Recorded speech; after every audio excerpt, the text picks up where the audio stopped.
Hola a todas y todos et bienvenue sur ma chaîne Orelingua.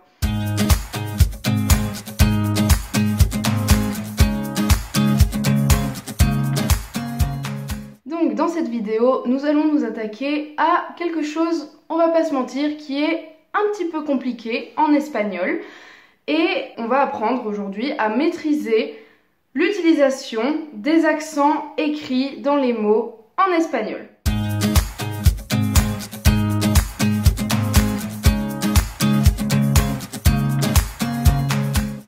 Donc tout d'abord, en guise d'introduction, il me semble important et pertinent de mentionner la différence entre les accents écrits en français et en espagnol.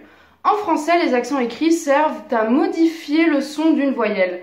Par exemple, dans mon prénom, Aurélie, il y a un accent aigu qui sert à dire que la lettre E ne se prononce pas E, mais se prononce E. Ou par exemple, dans le mot prêt, P-R-E, accent grave S, l'accent grave sert à dire que la lettre E se prononce E. En espagnol, c'est différent. Déjà, vous devez savoir qu'en espagnol, il existe seulement 5 sons voyelles. Seulement 5. Alors qu'en français, on en a environ 14, pour vous faire une idée.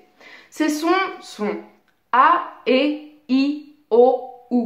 Il faut savoir qu'en espagnol, tous les accents sont des accents aigus, dans le sens de leur forme. Comme en français, on appelle ça un accent aigu. Il n'existe pas d'accent grave, ni d'accent circonflexe.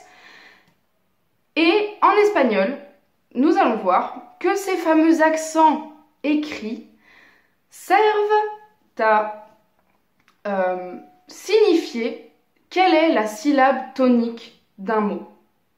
Ils indiquent, avec ce petit accent, quelle va être la voyelle la plus accentuée toniquement quand on prononce le mot. Donc, l'accent tonique, qu'est-ce que c'est? Vous allez peut-être vous demander. L'accent tonique, c'est la syllabe qui est la plus accentuée dans un mot. Ce qu'il faut savoir, c'est qu'en français, cette notion d'accent tonique, elle n'existe pas réellement, ou en tout cas pas pareil qu'en espagnol ou que par exemple en anglais.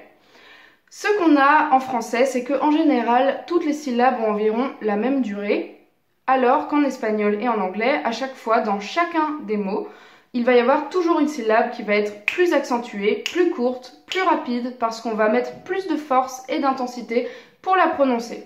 Aussi, il me semble intéressant de mentionner toujours dans l'introduction qu'en espagnol, les accents écrits sont des règles orthographiques qui sont venues après la prononciation des mots. Cela veut dire que si un mot X, Y, Z a un accent tonique dans ce mot, ensuite on va lui mettre un accent écrit ou non, mais dans tous les cas, cela va retranscrire la prononciation. Ça vient toujours de l'oral vers l'écrit et pas l'inverse. Il me semble important et pertinent de le mentionner.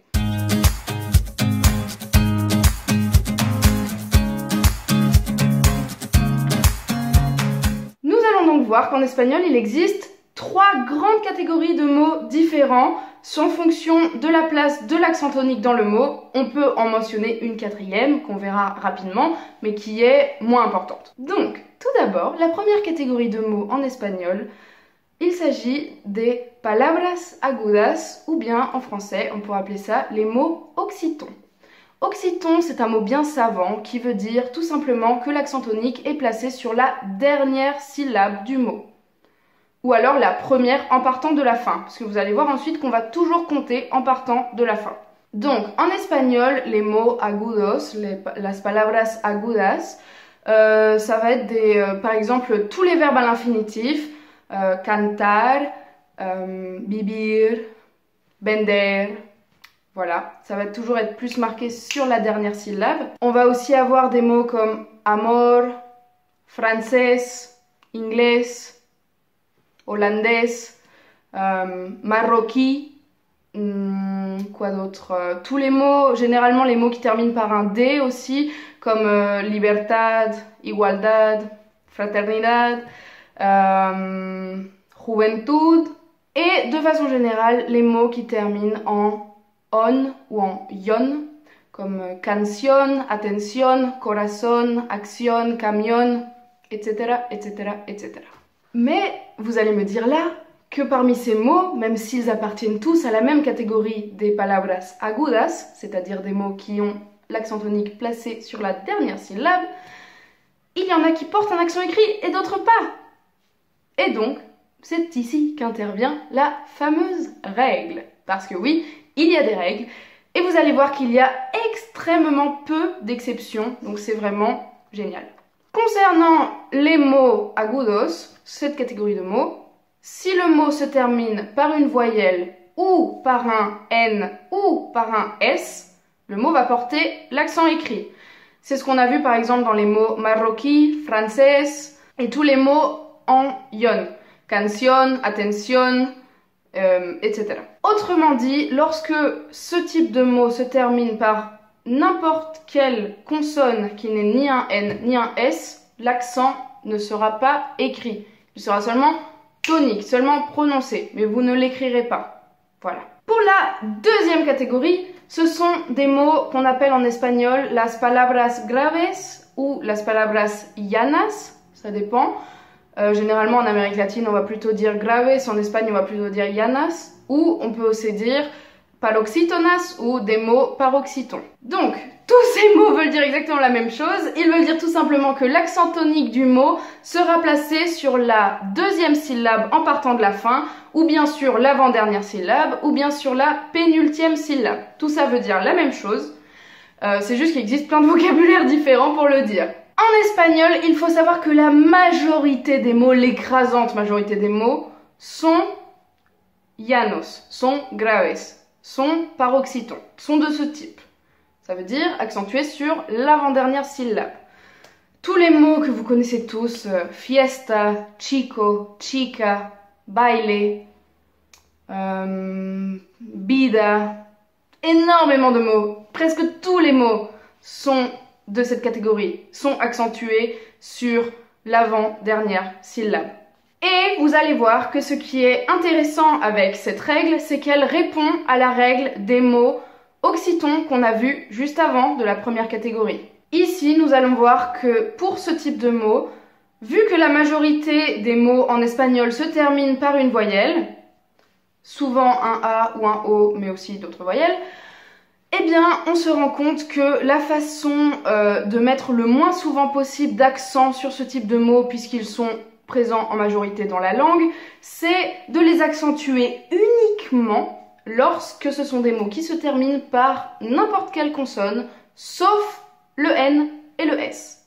Ce qui répond à la règle précédente, qui était on met un accent écrit seulement quand ça termine par voyelle, N ou S. Ici, c'est l'inverse, on met un accent écrit quand c'est une consonne, sauf un N ou un S. C'est comme ça qu'on va avoir un accent écrit sur un mot comme árbol, donc l'accent va être sur le A. Et on va également avoir un accent écrit sur des noms très célèbres, comme par exemple Pérez, López, González, voilà, par exemple. Qui termine donc par un Z, qui est donc une consonne, qui n'est ni un N ni un S. La troisième catégorie sont las palabras esdrújulas, ce qui veut dire que ce sont des mots proparoxytons, c'est-à-dire des mots accentués sur la troisième syllabe en partant de la fin, ou bien sur l'avant-avant-dernière syllabe du mot. Vous allez voir que avec ces mots, la règle va être très simple. Dès que vous voyez un mot esdrújulo, vous mettez un accent écrit. La règle, c'est toujours mettre un accent écrit. Et vous allez voir que généralement, ce sont des mots qu'à force d'écouter de l'espagnol, vous allez reconnaître, parce que souvent, ce sont des mots qui terminent en ico ou en co. Comme par exemple, técnica, técnico, médico, lógica, química, aussi l'adjectif rápido. Par exemple aussi, quelque chose d'intéressant, c'est que parfois certains mots graves, donc c'est-à-dire de la deuxième catégorie, comme par exemple joven, n'ont pas d'accent au singulier, mais lorsqu'ils vont être au pluriel, ils deviennent esdrújulos, jóvenes, et donc là vous allez mettre un accent sur le O de jóvenes, parce que maintenant il y a 3 syllabes, donc le mot n'est plus grave, mais est devenu esdrújulo lorsqu'il est au pluriel.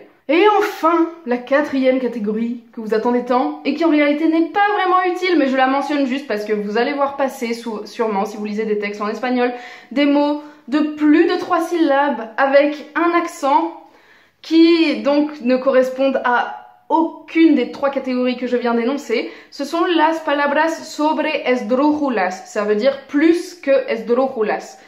Ça va être des adverbes surtout, comme par exemple rapidamente, técnicamente, lógicamente. Souvent, en fait, ça va être des adverbes qui sont basés sur des mots qui sont déjà en eux-mêmes esdrújulos à la base. Et vu qu'on leur rajoute des syllabes, la plupart du temps, l'accent va rester sur la même syllabe qu'avant. Mais vu qu'on rajoute des syllabes au bout, et bah du coup, ils deviennent sobre esdrújulos. Il n'y a pas grand chose à savoir si ce n'est que vous écrivez l'accent. Voilà, tout simplement. C'est pas... Voilà, ceux-là, ils sont gentils, hein. Esdrújulos sobre esdrújulos, très gentils. Voilà.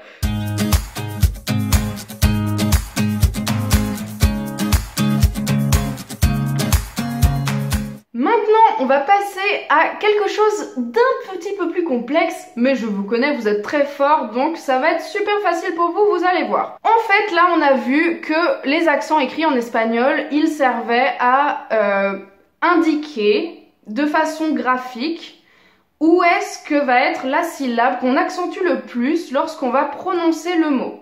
D'accord.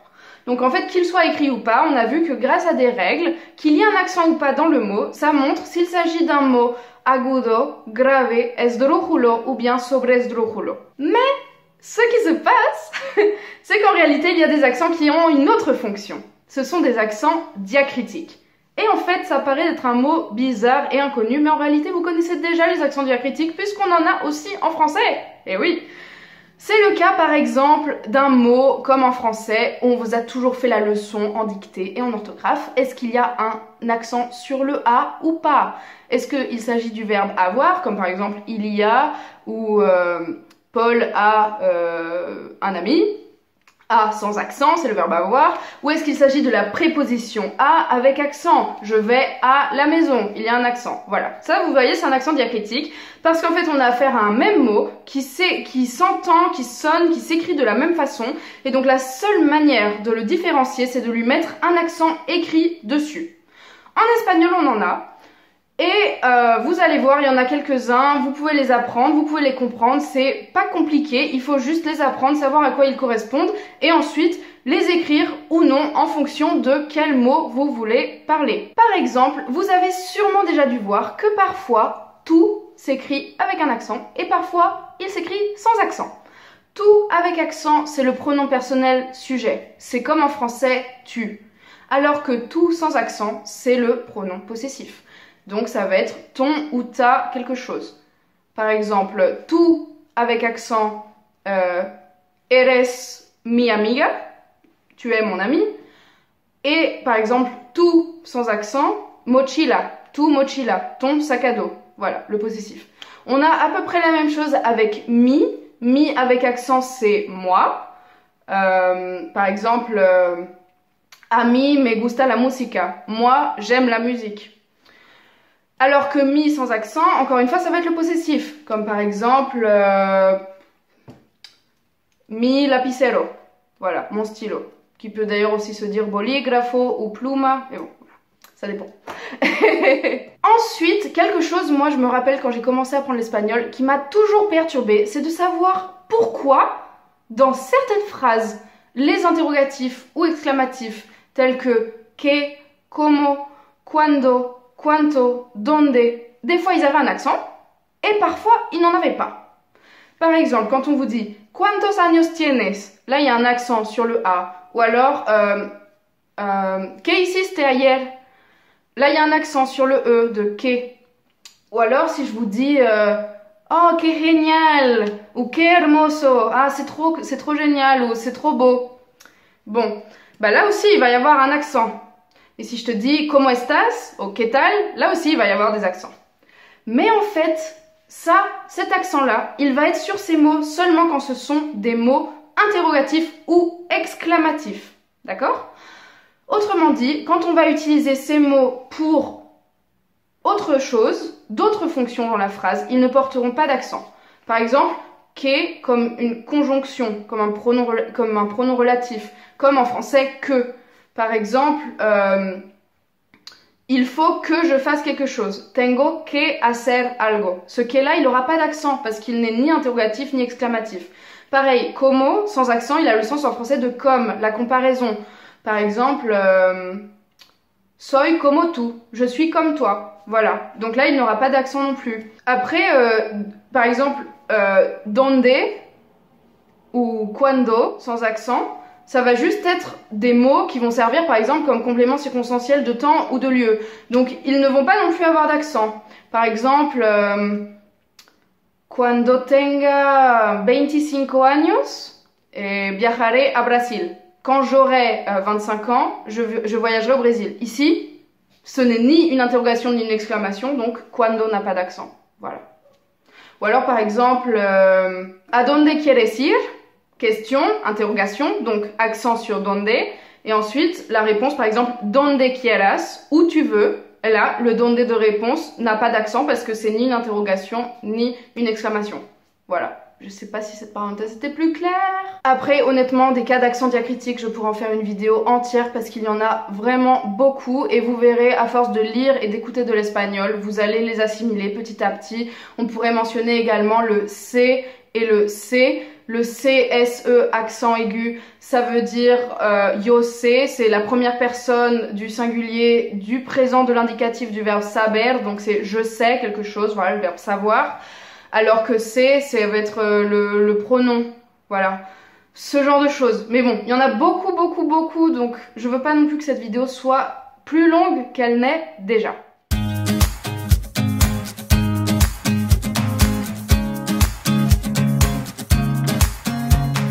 Juste pour finir sur cette vidéo, pour qu'elle soit assez complète, j'aimerais juste vous parler d'une exception aux règles que je vous ai énoncées.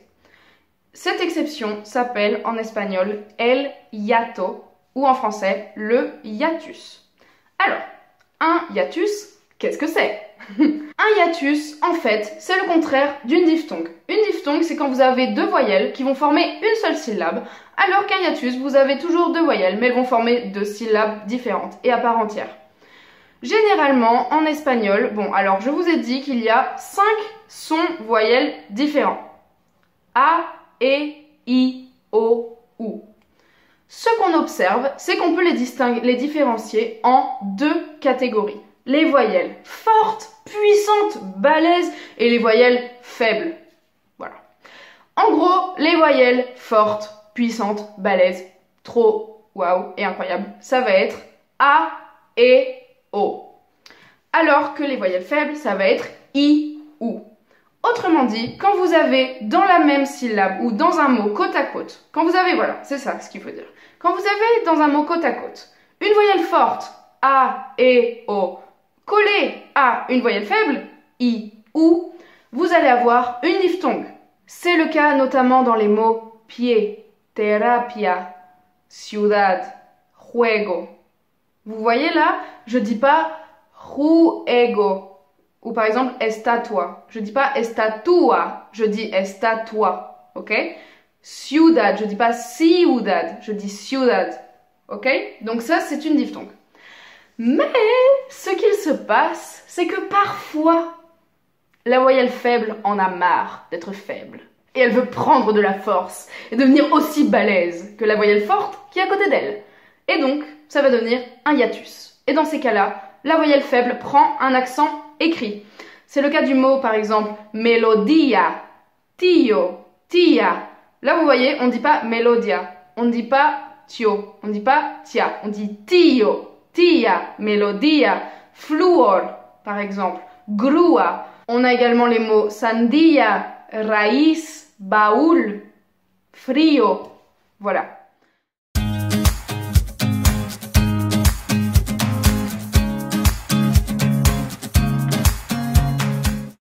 Et donc, à quoi ça sert en fait de ne pas se tromper dans les accents écrits? C'est parce que surtout dans des mots comme des verbes, si vous faites des erreurs d'accent écrit, votre phrase peut vraiment parfois changer de sens. Il y a même des gens qui font des mèmes sur ça, parce que c'est drôle parfois, enfin on peut en rire, on va dire. Par exemple, ce mème nous montre l'image d'un journal télévisé en espagnol qui dit Mato a 6 personas, también asesino a su suegra.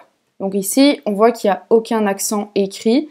Et en fait, la blague, c'est que si on ne met pas des accents écrits, ici, ça veut dire que c'est la première personne du singulier du présent de l'indicatif. Donc en gros, ça voudrait dire que le présentateur est en train de dire qu'il tue 6 personnes et qu'il assassine également votre belle-mère, la belle-mère. Et donc en fait ici c'est drôle parce que normalement ça devrait être mato avec un accent sur le O et asesino avec un accent sur le O, qui du coup sont la 3e personne du singulier du prétérit, du passé simple, si vous préférez. Donc en gros, quelqu'un, aux informations, dans les faits divers, a tué 6 personnes et a également assassiné sa propre belle-mère. Voilà, donc c'est comme ça qu'on peut arriver à des confusions, surtout au niveau de la conjugaison et des verbes. Et donc, peut-être que là, maintenant, à l'issue de cette vidéo, vous allez me dire « Ok, c'est bien beau, il y a des règles, mais moi, je ne l'entends pas, la syllabe tonique dans le mot. Donc je veux bien savoir l'écrire, mais je n'arrive pas à entendre si un mot est agudo, grave, esdrújulo ou sobreesdrújulo. » Je comprends tout à fait ça. C'était mon cas quand j'ai commencé à apprendre l'espagnol. Et je vous parlerai d'une technique pour savoir où est placé l'accent tonique dans n'importe quel mot en espagnol dans une prochaine vidéo. Jusqu'ici, n'hésitez pas à poser vos questions en commentaire, à mettre un like, à partager cette vidéo à tous vos amis qui apprennent l'espagnol et qui galèrent avec l'orthographe et les accents écrits. Et je vous dis à bientôt pour une nouvelle vidéo. Voilà, et rappelez-vous que l'espagnol c'est que de l'amour, c'est que trop cool et ça fait plaisir, voilà. C'est juste des conseils pour que vous puissiez vous améliorer en orthographe, mais voilà. Bisous!